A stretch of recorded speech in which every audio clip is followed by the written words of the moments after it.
خسران میں چلے جائیں گے۔ تو جو ایسے لوگ، جیسے آپ نے لفظ استعمال کیا حزب الشیطان، اللہ تعالیٰ فرماتا ہے اِنَّ حزب الشیطان ہم الخاسرون، کہ بے شک شیطان کا گروہ وہ ہی خسارہ اٹھانے والے ہیں۔ تو اس لیے ہمیں ان تمام آیات پر توجہ کرنی چاہیے، اور کم از کم پہلا اسٹیپ کہ اس کو اپنا دشمن تصور کریں، اس کے بعد پھر کیا کرنا ہے وہ پھر انشاءاللہ گفتگو کرتے ہیں، وہ بھی انشاءاللہ کریں گے۔ بہت عمدہ۔ میں اکثر آپ نے دیکھا ہوگا، اور ابتدائے رمضان سے یہ میرا ایک معمول ہے کہ موضوع کے اعتبار سے سب سے پہلے گفتگو قبلہ مفتی محمد اکمل مدنی سے صاحب سے اس لیے لی جاتی ہے کہ تاکہ موضوع جو ہے وہ تھوڑا سا ڈسکرائب ہو جائے، کہ لوگوں کا ذہن بن جائے کہ آج کس موضوع پر بات ہونی ہے اور کس کس نوعیت کے سوالات آ سکتے ہیں۔ تو ایک تاثر جاتا ہے ہمارے ناظرین تک، اور وہ بھی منتظر رہتے ہیں کہ اب سوالات ہوں گے۔ اب شامل کرتے ہیں حمد رب جلیل، اور علامہ اقبال کا کلام پیش کریں گے ہمارے تینوں ثنا خواہ۔ لا الہ الا اللہ، لا الہ الا اللہ، حق لا الہ الا اللہ، لا الہ الا اللہ، خودی کا سر نہالا، لا الہ الا اللہ، لا الہ الا اللہ، خودی ہے تیغ فساں، لا الہ الا اللہ، لا الہ الا اللہ، یہ نغمہ فصل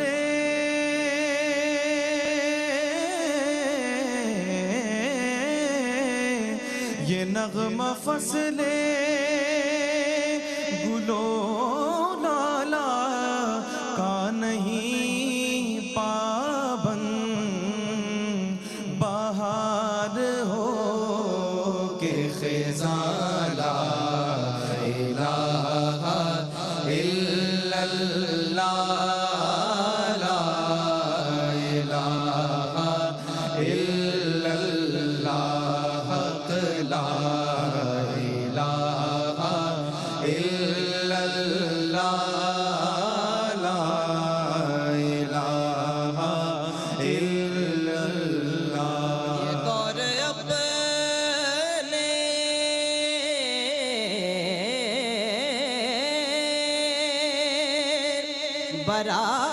براہیم کی تلاش میں ہے، یہ دور اپنے براہیم کی تلاش میں ہے، صنم کدا ہے جہاں، لا الہ الا اللہ، لا الہ الا اللہ، حق لا الہ الا اللہ، لا الہ الا اللہ، اگرچہ بت ہیں جماعت کی آستینوں میں، اگرچہ بت ہیں جماعت کی آستینوں میں، مجھے ہے حکم اذاں، لا الہ الا اللہ، لا الہ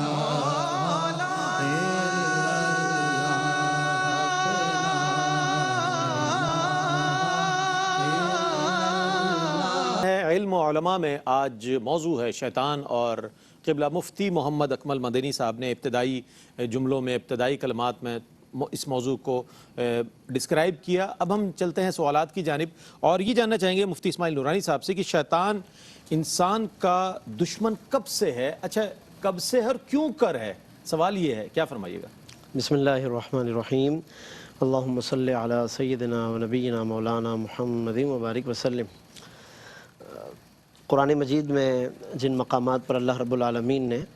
حضرت آدم علیہ السلام کا واقعہ، آپ کی تخلیق کا واقعہ اور فرشتوں کو جو سجدے کا حکم ہوا، یہ تفصیلات جہاں اللہ رب العالمین نے بیان فرمائی ہے، اس کے تحت مفسرین نے کچھ واقعات لکھے ہیں۔ ان واقعات کی روشنی میں جب ہم غور کرتے ہیں تو اس سے یہ بات واضح ہوتی ہے کہ یہ دشمنی اس کی بنیادی طور پر کس سے ہے، کب سے ہے، کس وجہ سے ہے، اور پھر اس کے کیا کیا دیگر تفصیلات ہیں۔ خلاصہ اس کا یہ ہے کہ حضرت آدم علیہ السلام کی تخلیق اور آپ کی پیدائش سے بہت عرصہ قبل اللہ رب العالمین نے فرشتوں کو آسمانوں پر بسایا اور زمین پر جنات کو بسایا، ان کو یہاں پر آباد کیا، اور ظاہر ہے کہ عبادت کا حکم تھا تو فرشتے تو اس کے مطابق ہمیشہ سے عبادت ہی کرتے چلے آ رہے ہیں۔ البتہ جنات ایک عرصے تک تو عبادت پر اور حکم ربی پر قائم رہے، لیکن اس کے بعد پھر زمین پر وہ باہم دست و گریباں ہوئے اور خوب ان کے درمیان فساد برپا ہوا اور بے انتہا وہ جھگڑنے لگے، جس کی بعد شیطان یعنی جو کہ پہلے اس کا نام عزازیل تھا اور وہ مقرب بارگاہ تھا، اس کو ایک خدمت سپرد کی گئی کہ تم جا کر کے فرشتوں کو ساتھ لے کر زمین پر جا کر کے ان جنات کو مختلف ویرانوں اور دیگر جگہوں کی طرف ان کو دھکیل دو یا الگ کر دو اور زمین کو تم عبادت سے آباد کرو۔ چنانچہ شیطان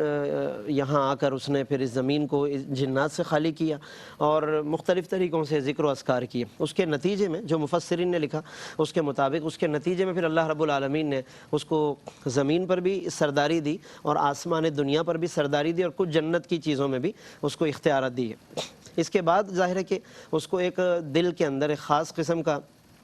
ایک تفاضل اور تفاخر پیدا ہوا کہ مجھے اس کا مطلب ہے کہ ایک بڑی فضیلت ہے، بڑی اہمیت حاصل ہے کہ مجھے اتنے ساری ابھی سے مراتب و مقامات مل گئے ہیں۔ اب جب سب کچھ اس کے دل میں یہ طے ہو چکا کہ میں سب سے افضل ہوں اور بہتر ہوں، کہ مجھے یہ سب سرداریاں اور اختیارات ملے ہیں، تو اس کے پھر ایک عرصے کے بعد اللہ رب العالمین نے جب فرشتوں کے درمیان یہ اعلان فرمایا انی جاعل فی الارض خلیفہ، کہ میں زمین میں خلیفہ بنانے والا ہوں، حضرت آدم علیہ السلام۔ اب یہاں سے جو اس کے ارمان تھے، شیطان کی جو توقعات اور امیدیں تھی، فضیلت کی جو تصورات تھے، وہ سب کے سب اس کو ختم ہوتے دکھائی دینے لگے، اور بجائے اس کے کہ اللہ رب العالمین کے اس فیصلے پر راضی ہوتا اور اس کی حکمتوں میں غور کرتا اور جو کچھ بھی معاملات تھے اللہ رب العالمین کی حکمتوں کے، وہ اس کی طرف جانے کے بجائے یہاں سے پھر حسد شروع ہو گیا، اور پھر حسد اور دشمنی اور عداوت کی یہاں سے بنیاد پڑی۔ اسی وجہ سے اس نے سجدہ بھی نہیں کیا۔ جب فرشتوں کو حکم ہوا سجدہ کرو، اس نے سجدہ بھی نہیں کیا۔ پوچھا گیا تم نے سجدہ کیوں نہیں کیا؟ تو اس نے کہا کہ انا خیر منہ، میں ان سے بہتر ہوں، خلقتنی من نار وخلقتہ من طین، مجھے تم نے آگ سے پیدا کیا اور انہیں مٹی سے پیدا کیا۔ تو اس کے اندر بھی پھر علماء نے تفسیرات بیان فرمائی۔ تو یہاں سے خلاصہ یہ ہے کہ عداوت کی اور دشمنی کی بنیاد تو یہاں سے ہوئی حضرت آدم علیہ السلام سے، پھر ظاہر ہے کہ حضرت آدم سے جب ہوئی تو پھر اولاد آدم سے بھی، اور اس نے شیطان کو جب مردود بارگاہ کیا گیا تو اس نے جاتے جاتے کہا تھا یہ کہ میں اس طرح سے آدم کی اولاد کے ساتھ میں معاملہ کروں گا، ان کو گمراہ کروں گا، بھٹکاؤں گا، لأزینن، ان کے لیے دنیا کو زینت بناؤں گا خوبصورت بنا کر۔ تو یہ اس نے بہرحال اپنی دشمنی کا اظہار کیا۔ تو خلاصہ اگر کیا جائے تو ایک تو یہ کہ تخلیق، اور ایک ہے تکریم، اور ایک ہے تسکین۔ یہ تین لفظوں کے ذریعے سے ہم اس جواب کو سم اپ کر سکتے ہیں۔ تخلیق آدم سے ظاہر ہے کہ اس کو عداوت ہوئی کہ انہیں پیدا ہی کیوں کیا جا رہا ہے، پھر پیدا کرنے پر ہی تسلی نہیں تھی کہ چل جائے گی، پھر تکریم انہیں دے دی گئی، حضرت ان کے آگے سجدے، پھر ابھی عداوت بھڑک ہی رہی تھی کہ تسکین یعنی جنت میں انہیں ٹھہرایا گیا، تو یہ اس کے لیے اور زیادہ ظاہر ہے کہ تکلیف کا باعث تھا۔ تو یہ تمام چیزیں اس کے لیے عداوت کا باعث بنی اور پھر آگے تک یہ سلسلہ چلتا چلا۔ اچھا، یہ بہت اچھا کلام فرمایا۔ مفتی صاحب کیا فرمائے گا شیطان کی ذریت سے کیا مراد ہے؟ میں چاہتا ہوں اس پر کچھ روشنی ڈالیے گا۔ اعوذ باللہ من الشیطان الرجیم، بسم اللہ الرحمن الرحیم۔ ذریت کا لغوی معنی اگر ڈکشنری میں دیکھیں گے تو وہ چھوٹے بچوں پر اس کا اطلاق ہوتا ہے، لیکن کلام عرب میں چھوٹے اور بڑے، قلیل و کثیر پر اس کا اطلاق ہوتا ہے، اور اولاد کے علاوہ مجازاً متبعین پر بھی ذریت کا اطلاق ہوتا ہے۔ اللہ تبارک و تعالیٰ نے یہ شیطان کا جو طرز عمل ہے اور اس کا کام یہی ہے کہ وہ لوگوں کے دلوں میں وسوسہ ڈالتا ہے اور انہیں گمراہی کی طرف مائل کرتا ہے اور اللہ تعالیٰ کی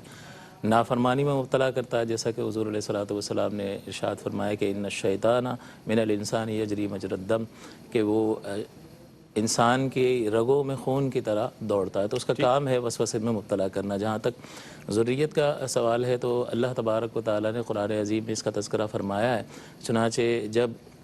اللہ تعالیٰ نے سجدے کا حکم دیا اور ابلیس نے انکار کیا تو اللہ تعالیٰ نے فرمایا کہ کان من الجن ففسق عن امر ربی، وہ جن میں سے تھا اور اس نے اپنے رب کی نافرمانی کی۔ افتتخذونہ وذریتہ اولیاء من دونی وہم لکم عدو، کہ کیا تم اسے اپنا دوست، اسے اور اس کی ذریت کو اپنا دوست بناتے ہو مجھے چھوڑ کر، حالانکہ وہ سب تمہارے دشمن ہیں۔ تو یہاں اللہ تعالیٰ نے شیطان کی ذریت کو ذکر کیا، اور ابن عباس، قتادہ، مجاہد اور حسن بصری رحمۃ اللہ علیہ سے تفسیر تبری میں یہ قول ملتا ہے کہ جس طرح سے آدم علیہ السلام ابو البشر ہیں، اسی طرح سے یہ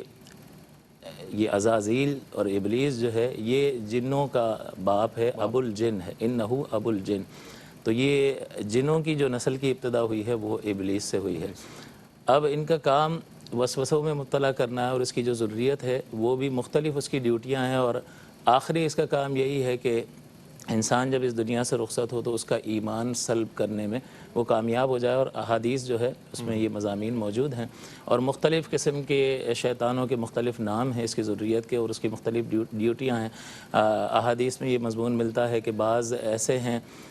شیطان کے جو بازار میں شیطان کا جھنڈا لیے گھومتے پھرتے ہیں تاکہ فساد اور حرام کی طرف مبتلا کر دیں، اسی طرح بعض ریاکاری میں مبتلا کرتے ہیں، بعض زناکاری کی طرف مائل کرتے ہیں، بعض جو ہے ایسے ہیں کہ جو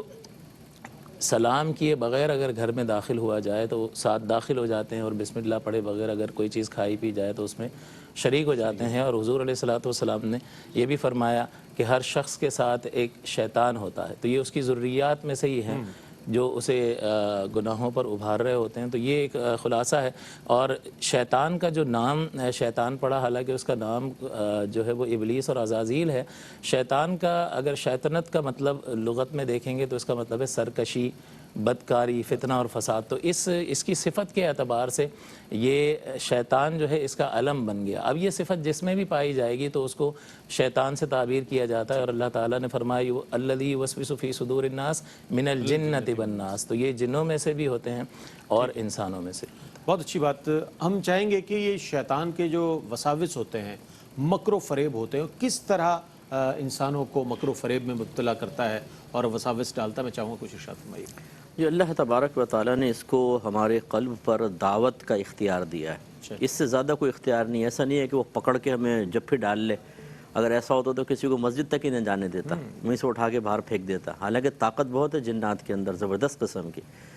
لیکن شیطان کو اتنی ہم پر یہ اختیار دیا۔ ہاں کبھی کبھی ایسا ہوتا ہے کہ چھو کر یہ مخبوط الحواس کر دیتا ہے، جیسے سود والوں کے بارے میں اللہ نے قرآن پاک میں بیان فرمایا۔ تو اس کا کام یہ ہوتا ہے کہ یہ قلب میں دعوت دیتا ہے، اور اندر سے نفس اس کا ساتھ دیتا ہے، اور انسان کو ابھارتا ہے کہ وہ اس دعوت کو قبول کر لے۔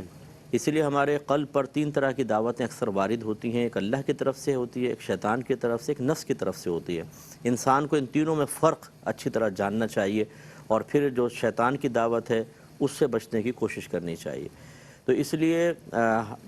حضرت ابن عباس رضی اللہ تعالی عنہ ارشاد فرماتے ہیں کہ شیطان انسان کے قلب میں وساوس ڈالتا ہے، لیکن جب وہ ذکر الہی کرتا ہے، جب وہ اللہ تبارک و تعالیٰ کو یاد کرتا ہے، استغفار کرتا ہے، تو یہ پیچھے ہٹ جاتا ہے اور اس کے بعد دوبارہ آ جاتا ہے۔ تو خلاصہ کلام یہ ہے کہ انسان کو غور کرنا چاہیے کہ میرے قلب پر جو دعوتیں وارد ہو رہی ہیں وہ کس کی ہیں، یہ شناخت بہت ضروری ہے۔ اور پھر اس کا دعوت کا رد کا طریقہ یہی ہے کہ جب یہ دعوت دیتا ہے تو پوری ہمت کے ساتھ اس کو قبول نہ کیا جائے۔ اگر وہ میں نماز پڑھنے کا ارادہ کر رہا ہوں، اس کو فوراً پتہ چل جاتا ہے، یہ اللہ نے اس کو ایک طاقت دی ہے کہ یہ قلبی احوال پر واقف ہو جاتا ہے۔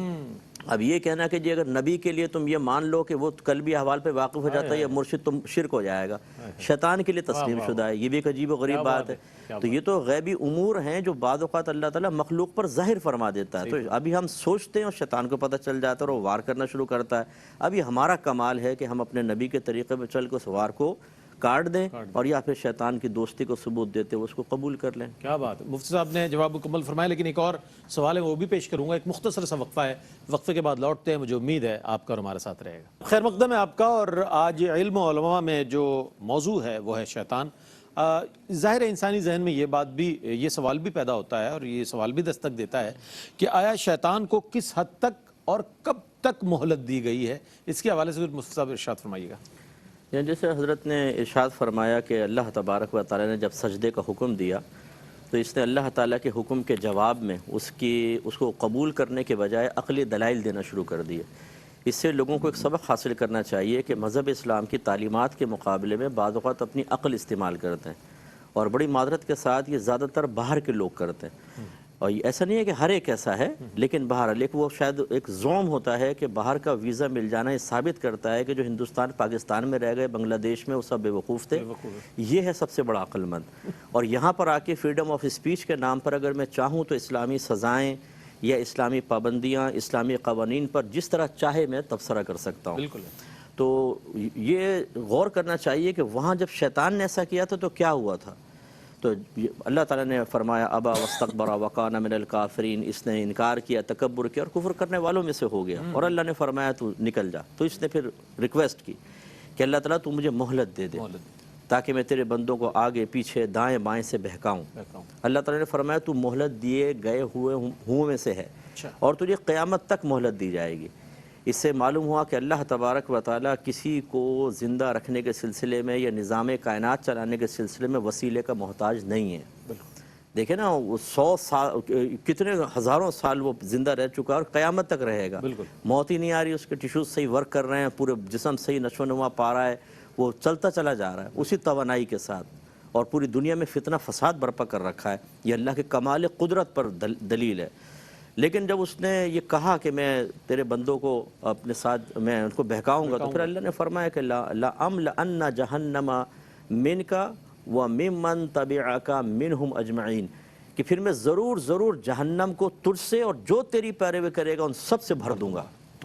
اس کا مطلب ہے کہ یہ سوچنا چاہیے کہ آج شیطان کی دوستی وقتی طور پہ ایک مزہ تو دے دیتی ہے، لیکن انجام کار بہرحال یہ ہے کہ شیطان کے ساتھ ساتھ اللہ نہ کرے جہنم میں جانا ہوگا، تو قیامت تک اس کو مہلت ہے، اور اس کو اختیار دیا وہی قلوب پر، جیسے ہم نے عرض کیا۔ ایک عفریت شیطان تھا، نبی کریم صلی اللہ علیہ وسلم نماز پڑھ رہے ہیں تو آپ نے نماز کے دوران اس طرح ہاتھ کیا،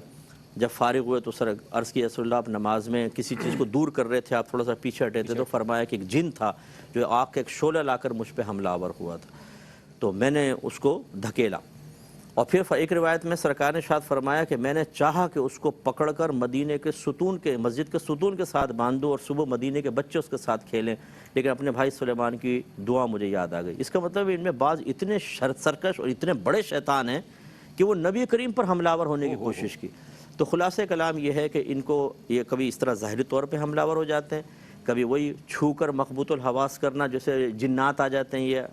اب اس میں اختلاف ہے کہ وہ حلول کر جاتے ہیں اندر کے نہیں کرتے، یا اوپر سے کور کر کے انسان کے اوپر ایک اثر انداز ہوتے ہیں، اس میں علماء کا اختلاف ہے، لیکن بہرحال اثر انداز ہوتے ہیں اور جنات غالب آتے ہیں اور انسان کو تقریباً مخبوط الحواس پاگل سے کر دیتے ہیں۔ تیسرا وہی دعوت ہے، تو یہ ان کے طریقہ کار ہیں اور یہ کرتے رہیں گے۔ اور جیسے حضرت نے ارشاد فرمایا ہر ایک کی ڈیوٹیاں مختلف ہیں، لیکن ہر ایک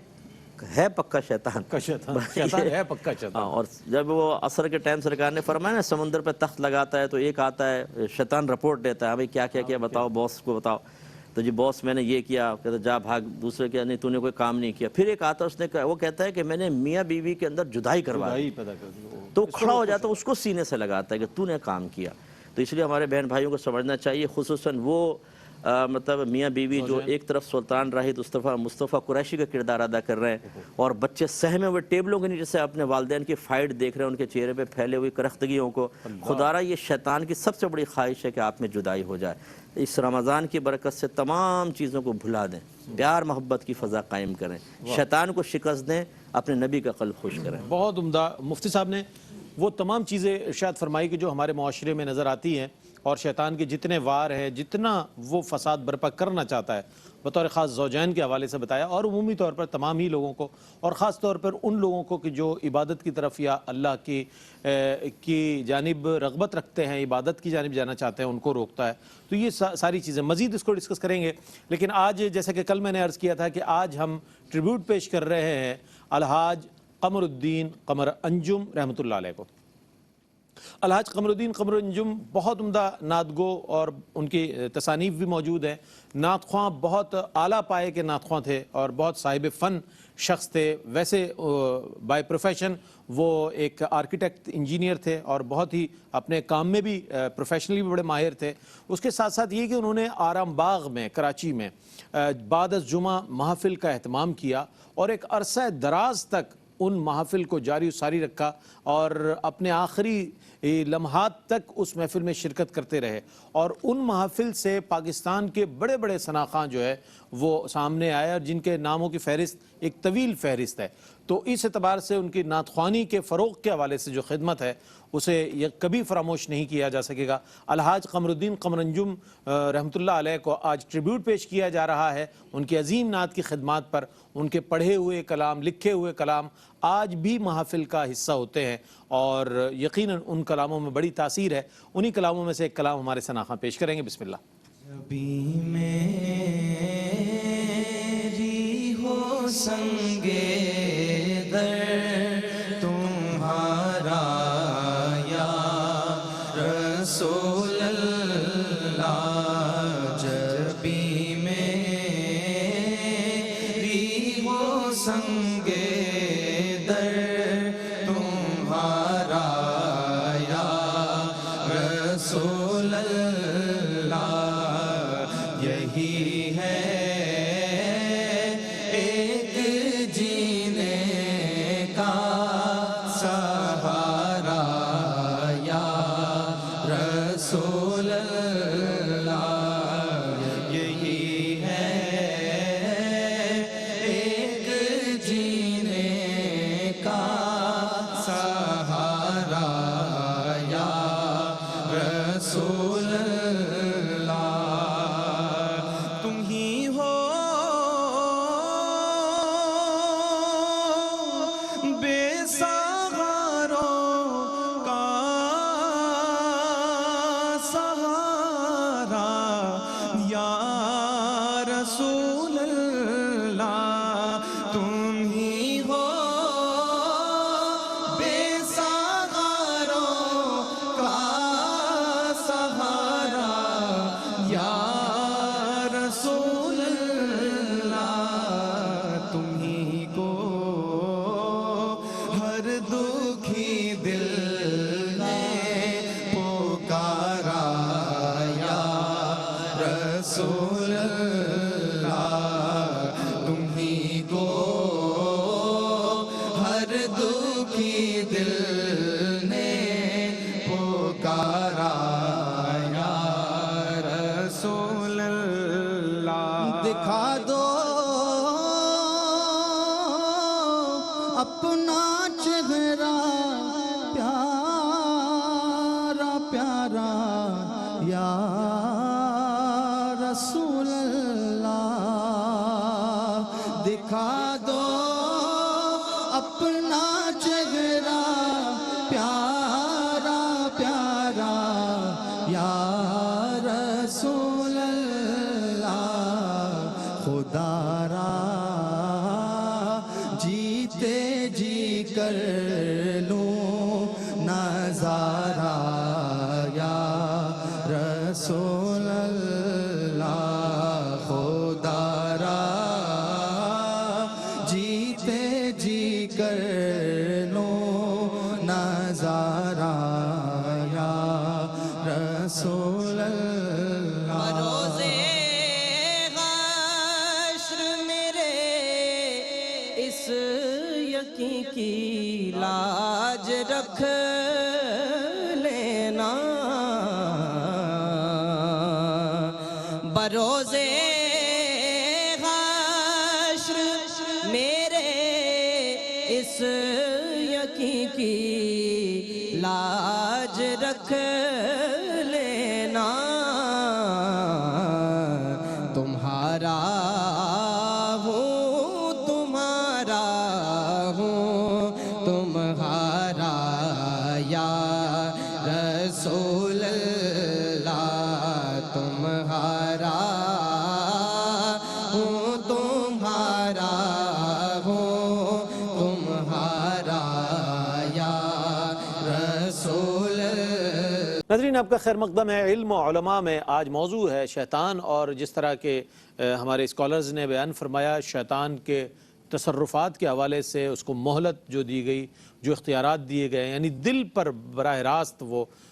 جو ہے وسوسہ ڈالتا ہے، اور اس کے بعد پھر ظاہر ہے اپنی مرضی کے مطابق وہ راہ حق سے اس کو ہٹا کر انسان کو اس کو خوشی محسوس ہوتی ہے. لیکن لوگوں میں نفرتیں پھیلانا اور لوگوں کو ایک دوسرے سے جدا کرنا، دلوں کو ایک دوسرے سے متنفر کرنا، یہ سب سے بڑا اس کا ایک وہ ہے. لیکن اس کے باوجود یہ بات بھی دیکھی گئی ہے اور اس کا قرآن میں بھی ذکر ہے کہ بعض بندے اللہ کے ایسے بھی ہیں کہ جن پر جو ہے شیطان جو ہے اثر نہیں کرتا، اس کا جو وسوسہ ہے وہ غلبہ نہیں حاصل کر سکتا. مفتی صاحب میں چاہتا ہوں اس پر کچھ کلام فرمائیے گا اس حوالے سے. بسم اللہ الرحمن الرحیم. جی یقیناً قرآن مجید میں جہاں دیگر واقعات اس تعلق سے مذکور ہیں اور اس نے جس انداز سے اللہ رب العالمین سے بات کی کہ میں لوگوں کو گمراہ کروں گا، تو وہیں پر اس وضاحت کو خود اس نے اس وقت بھی اللہ کے سامنے واضح کر دیا، عرض کر دیا کہ سوائے ان افراد کے کہ ان پر میرا وار نہیں چل سکے گا. اس کو بھی اللہ رب العالمین نے بطور خاص قرآن مجید میں بیان فرمایا تاکہ لوگوں کو یہ بات بھی پتہ چل جائے کہ کون سے ایسے لوگ ہیں، کون سے ایسے اللہ کے بندے ہیں کہ جن سے شیطان بھی گھبراتا ہے اور وسوسہ اندازی یعنی کوشش کرنا ایک الگ بات ہے، جیسا کہ قبلہ مفتی صاحب نے بھی ذکر فرمایا، یعنی وہ اپنی کوشش ضرور کرتا ہے لیکن وہ کامیاب اس میں نہیں ہوتا. انہی کا پھر اللہ رب العالمین نے ذکر فرمایا. چنانچہ سورۃ الحجر میں آیت نمبر 39 اور 40 میں اس کی تفصیل موجود ہے کہ شیطان نے کہا اللہ کی بارگاہ میں کہ قال رب بما اغویتنی لازینن لهم فی الارض ولاغوینہم اجمعین، کہ اے پروردگار میں ان تمام لوگوں کو گمراہ کروں گا. پھر آگے کہتا ہے الا عبادک منہم المخلصین، مگر وہ تیرے بندے کہ جنہوں نے اپنے آپ کو خالص کر لیا اور اپنے آپ کو عبادت میں متوجہ کر لیا اور انہوں نے اپنے آپ کو ہر قسم کی آلائشوں سے پاک کر لیا، تو ایسے بندوں پر میرا وار نہیں چل سکے گا. تو یہ وہ بنیادی بات ہے عبادک منہم المخلصین. اس کی تفسیر میں پھر مفسرین نے عباد صالحین کے جو اوصاف ہیں وہ بیان کیے، اور ان میں ظاہر ہے سب سے پہلے نمبر پر تو انبیاء علیہ السلام. مخلصین اور مخلصین کا ذرا فرق میں چاہتا ہوں. جی یہ عربی اعتبار سے اس میں فاعل اور اس میں مفعول کے اعتبار سے فرق بیان کیا جاتا ہے. مخلص اس شخص کو کہتے ہیں کہ جو اپنے آپ کو خالص کر لے، اللہ رب العالمین کی عبادت کے لیے وقف کر لے، اور مخلص چونکہ اس میں مفعول ہے تو اس کا مطلب ہے کہ اللہ رب العالمین نے جس کو خالص فرما لیا یا جس کو چن لیا ہے. عام طور پر مخلصین کا مفہوم چن لینے سے بھی تعبیر کیا گیا ہے، تو منتخب شدہ، جیسے منتخب کیے ہوئے افراد کی طرف اس میں اشارہ ملتا ہے. ایک بات میں یہ عرض کرنا چاہ رہا ہوں اس میں کہ جب یہ بات واضح ہو گئی کہ ایسے افراد کے جن پر شیطان خود گھبراتا ہے وسوسہ کرنے سے، تو آپ یہ دیکھیے کہ اللہ رب العالمین نے پھر انہی کو صراط مستقیم کی یوں سمجھ لیں کہ ایک طریقے سے حفاظت کی ذمہ داری بھی عطا فرما دی. کیونکہ شیطان نے یہ بھی کہا تھا 8ویں پارے اور سورۃ الاعراف کے مطابق لَأَقْعُدَنَّ لَهُمْ صِرَاطَكَ الْمُسْتَقِيمَ، کہ میں سیدھے راستے پہ بیٹھا رہوں گا. اب چونکہ صراط مستقیم ظاہر ہے کہ واحد راستہ ہے جو اللہ تک پہنچنے کا ہے، پھر اگر وہ واحد راستہ ہی پر خطر ہو جائے تو عام لوگ گزریں گے کیسے اس سے؟ تو اللہ نے پھر انہی نیک لوگوں کو محافظ بنا دیا وہاں کا. فرمایا صراط الذین انعمت علیہم، یہ صراط مستقیم انہی بندوں کا راستہ ہوگا جن پر اللہ نے انعام فرمایا، کیونکہ انہی سے شیطان کو خوف ہے تو یہ محافظ ہیں. لہٰذا اولیاء اللہ محافظ ایمان ہیں، ان سے دور کرنے کے بجائے ان کے تو قریب آنے کی ضرورت ہے. ان سے ڈرنا یا ان سے خوف کھانا معاذ اللہ یہ تو پھر شیطان کی طرفداری ہو جائے گی. لہذا اولیاء کے دامن میں پناہ لینا، ان کے یعنی نقش قدم پر چلنا، یہ اصل میں سمجھتا ہوں کہ ذریعہ بن سکتا ہے. اہل اللہ کے طریقے کو دیکھنا، ان کی سیرت کو پڑھنا، یہ شیطان سے بچنے کا بہترین طریقہ ہو. اچھا مفتی صاحب، میں نے ذکر کیا تھا ابھی نفرت کے حوالے سے، خواہ وہ زوجین میں ہو، معاصرین میں ہو، وہ دیگر طبقات میں ہو، شیطان کا جو سب سے اہم مقصد جو ہے وہ یہ ہے کہ لوگوں کو ایک دوسرے سے دور کر دے، نفرتیں پیدا کر دے. کیا فرمائیے گا اس مقصد کے حوالے؟ شریعت مطہرہ کا مطلوب جو ہے وہ اتحاد امت ہے، جیسا کہ اور اس سے ایک مقصد حاصل کرنا ہے کہ دین کا غلبہ بغیر اتحاد امت کے ممکن نہیں ہے. اللہ تبارک و تعالیٰ نے قرآن عظیم میں ارشاد فرمایا هو الذی ارسل رسولہ بالہدی ودین الحق لیظہرہ علی الدین کلہ. تو اللہ تبارک و تعالیٰ کے یہ دین جو ہے وہ غالب ہو کر ریاستی سطح پر اپنی تمام تر برکات کو ظاہر کرنے کے لیے آیا ہے۔ ابتدائی دور کے اندر جب انسان غاروں میں رہتا تھا، اتنا تہذیب نے ترقی نہیں کی تھی، تو اس وقت جتنے احکام کی ضرورت تھی اتنے احکام اتار دیے گئے۔ جیسے جیسے انسان تہذیبی طور پر ترقی کرتا رہا، اللہ تعالیٰ کے انبیاء کرام آتے رہے، اس کی ہدایات آتی رہیں، سابقہ منسوخ ہوتی رہیں، پھر کامل ہدایت جو ہے قیامت تک کے لیے اللہ تعالیٰ نے یہ دین محمدی بھیج دیا، اور یہ ریاستی سطح پر اپنی تمام تر برکات کو، یعنی انفرادی سطح سے لے کر خاندانی سطح سے لے کر معاشرتی سطح سے لے کر ریاستی سطح پر جو ہے اپنی تمام تر برکات کو ظاہر کرنے کے لیے آیا، اور اس کے لیے اتحاد امت کی بہت زیادہ ضرورت ہے۔ رحمت دو عالم صلی اللہ علیہ وسلم نے یہی وجہ ہے کہ بیان فرمایا کہ کوئی بھی مسلمان جو ہے کسی مسلمان سے تین دن سے زیادہ قطع تعلق نہ کرے، اور اسی طرح حضور علیہ الصلوۃ والسلام نے فرمایا کہ نہ کوئی شخص کسی سے حسد رکھے، نہ بغض رکھے، اور نہ ہی قطع تعلق رکھے، کہ اے مسلمانوں آپس میں بھائی بھائی بن جاؤ۔ اسی طرح حضور علیہ الصلوۃ والسلام نے یہ ابھارنے کے لیے، ترغیب دلانے کے لیے، اور اتحاد امت جو کہ ضرورت ہے غلبہ دین کے لیے، اس پر ابھارنے کے لیے حضور نے فرمایا کہ قیامت کے دن سب سے زیادہ فضیلت اس شخص کو حاصل ہوگی کہ جو لوگوں کے لیے زیادہ نفع کا باعث ہے۔ اور ظاہر سی بات ہے کہ جب کوئی شخص کسی کو نفع پہنچاتا ہے تو دل میں محبت پیدا ہوتی ہے، اور یہ مقدمات میں سے ہے اتحاد امت کے لیے۔ اور حضور نے بھی فرمایا کہ تحفہ دو، آپس میں محبت پیدا ہوگی۔ اور اسی طرح حضور نے فرمایا کہ قیامت کے دن وہ شخص اللہ تبارک و تعالیٰ کے بہت زیادہ مقربین بارگاہ میں سے ہوگا جو صلح جوئی کی کوشش کرتا رہتا ہے۔ تو یہ اتحاد امت جو ہے وہ مطلوب شرع ہے، اس لیے کہ دین نے غالب ہونا ہے، اور شیطان جو ہے وہ اسی کو ٹارگٹ بناتا ہے، جیسا کہ مفتی صاحب نے بھی ذکر کیا کہ وہ اپنا دربار لگاتا ہے اور مختلف قسم کے کارنامے بیان کیے جاتے ہیں، اور اس میں اس بات کو ذکر کیا گیا کہ جو زوجین میں جدائی کا سبب بنا اس کو اس نے بہت زیادہ سراہا۔ اس کا مطلب یہ وہی انتشار اور افتراق جو ہے اس کے نزدیک یہ ٹارگیٹ ہے جس کی وجہ سے اتحاد امت پارا پارا ہوگا، اور نتیجتاً یہ چاہتا ہے کہ اللہ تبارک و تعالیٰ کا دین غالب نہ ہے، تو اس وجہ سے اس کا مقصد اصلی یہی ہے کہ انتشار پیدا کیا جائے۔ اور جس طرح مفتی صاحب سے ہم نے سوال کیا تھا کہ آپ وہ کون سے بندے ہیں کہ جن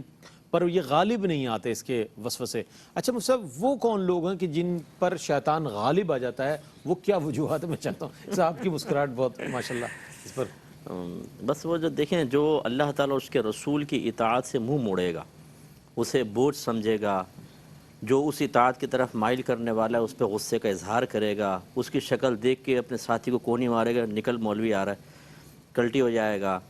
یا اس سے ناراضگی کا اظہار کرے گا کہ تمہیں اپنی قبر میں جانا ہے، ہم نے اپنی قبر میں جانا ہے، زیادہ مولوی نہ بنو، جمعہ 8 دن ہوئے اور یہ، یا اگر کوئی بغیر داڑھی والا تبلیغ کرنے کے پہلے داڑھی تو رکھ لے پھر ہمیں تبلیغ کرنا، یعنی اس سے پہلے تو کچھ سمجھانے کی کوشش ہی نہ کرو۔ تو خلاصہ کرام یہ کہ جب اس قسم کے لوگ ہوں گے کہ جب اپنے دین سے دور ہوں، مذہب اسلام کے لیے دروازے بند کیے ہوں، اس کی تعلیمات کو گھر میں داخل نہ ہونے دیں،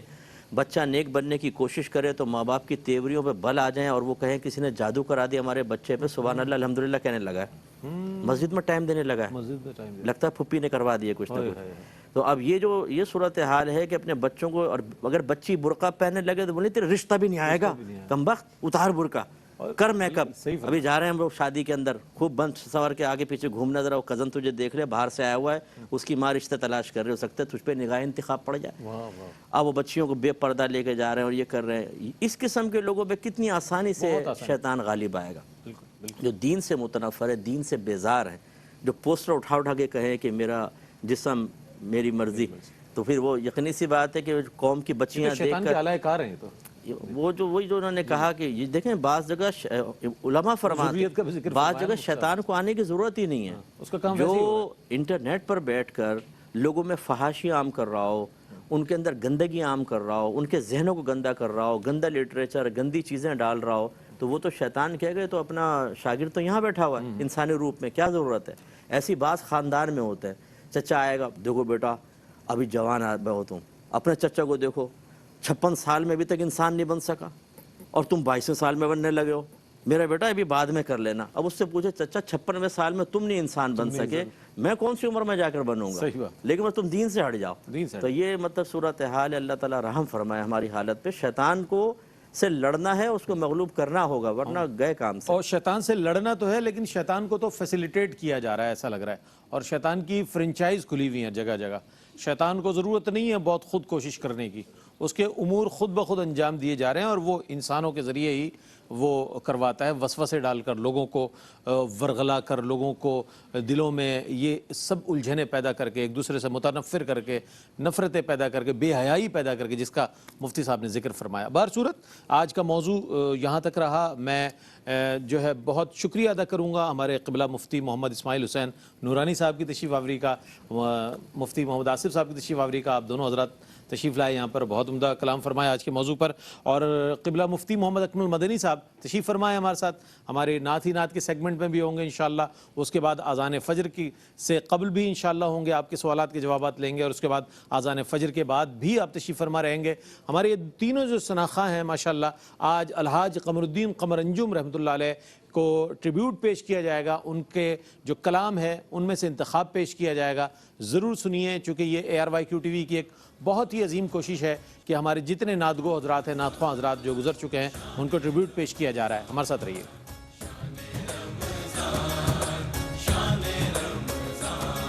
ہے مومنوں کے دل کا